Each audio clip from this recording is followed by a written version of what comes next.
Hello everyone and welcome to Budget Bricks. I am Knox, your host, and today we are going to be looking at my latest LEGO haul. Before we get started, I'd like to give a big shout out to my wife Christina, who actually found these LEGO sets on Facebook Marketplace and actually went and picked them up for me. I know that sometimes she rolls her eyes at my enthusiasm with LEGO, but she is very supportive of me and my hobby. She has found many good deals for me in the past, and I'm sure she will continue to find them in the future for me.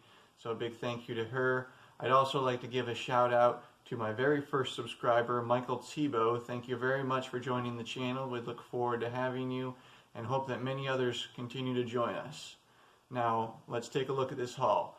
What I'd like to do is I'll be showing you the different sets that I got, their names, and their retail price, and the price that I got them for. Most of everything that I got today is either 50% off retail or even a little bit less, so very happy about that. Let's take a look. Up first, we have just a couple of small LEGO City sets. We have the 60247 Forest Fire, retails for $10. I got it for $5, and planning on just parting this out into my Bricklink store, except for the owl piece that comes with it. I am planning on keeping that. Then we have the 60239 Police Patrol Car, retails for $10. I got it for $5, just planning on parting this out. Up next we have the Marvel Avengers 76164 Iron Man Hulkbuster versus AIM agents. Again, this was $40 retail price, got it for $20, and I'm just planning on, for the most part, parting this out into my Bricklink store. There are a few pieces, especially with some of the gear that the AIM agents have, as well as a lot of the gold accent pieces on the Hulkbuster that I'd like to keep for my collection. Moving on from that, we have some Harry Potter sets. I got 3 of these, which is the 75967 Forbidden Forest Umbridge Encounter. These retail for $30 and I got them for $15. Again, with these, planning on just parting them out into the Bricklink store. There are a few pieces I'd like to keep, one each of the Hermione and Harry characters, as well as a few of the special pieces, especially the foliage, as well as it has some sand green hot dog pieces, which I think could be very interesting to use in future mocks. And last of the Harry Potter that I got the 75957 Night Bus. This retails for $40 and I actually got this for $15, so I'm very happy about that, especially when you look at the price per piece for this set. And moving on to LEGO Star Wars, we have here is I've got all 3 of the Series 7 Microfighters. We have the 75263 Resistance Y-Wing, retails for $10, got for $5. We have the 75264 Kylo Ren Shuttle, retails for $10, got for $5. We have the T-16 Skyhopper versus Banthas at 75265, retails for $20, got it for $10. With these, I'm actually planning on keeping these sealed in box and waiting until they retire from LEGO and see what kind of price they get at that point before I decide whether to part them out or sell them as a sealed set. And then we have the 75271 Luke's Land Speeder. I'm very happy about this. This retails for $30, got it for $15, and I'm planning on keeping this and building a complete set into my collection. I do not currently have a Luke's Land Speeder, so this version, which is the latest and most current, I think is the best looking, most accurate to the movies, and I'm very happy about adding this one to my collection. Next we got 3 of the 75270 Obi-Wan's Hut. They retail for $30, got them for $15 a piece. And with these, I may keep like the Obi-Wan figure and these dome pieces on the top, which I actually plan on possibly rebricking the 75290 Mos Eisley Cantina. Then we have up next the 75266 Sith Trooper Battle Pack.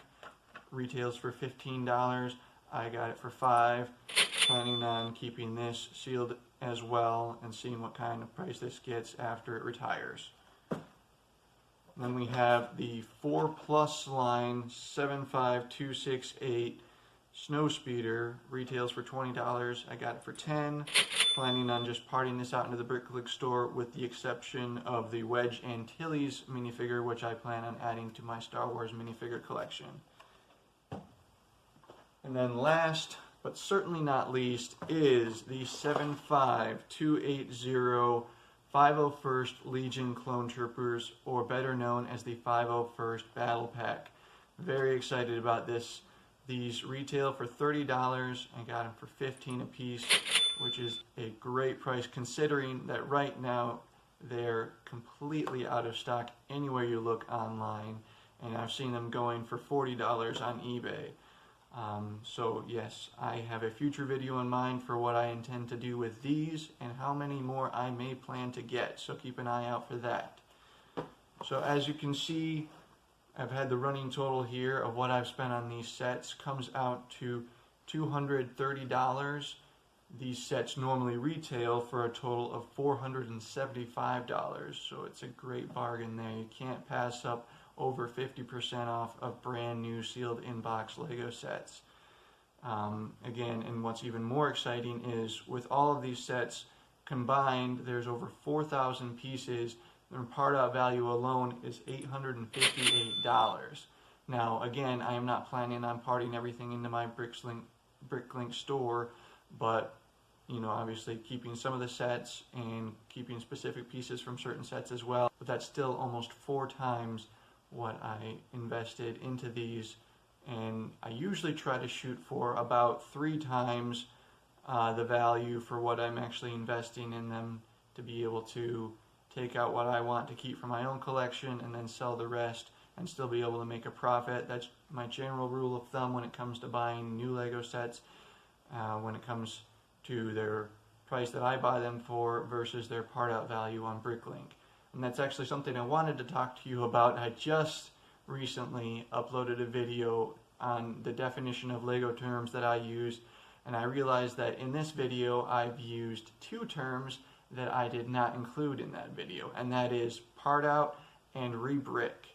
Now, what I mean by part out, it's a term that's mostly used for Bricklink, and that is that you can take a set and instead of just selling it as is, as a set with the pieces involved, you can take the individual pieces and sell them individually, parting them out so that just selling the individual pieces as opposed to the entire set.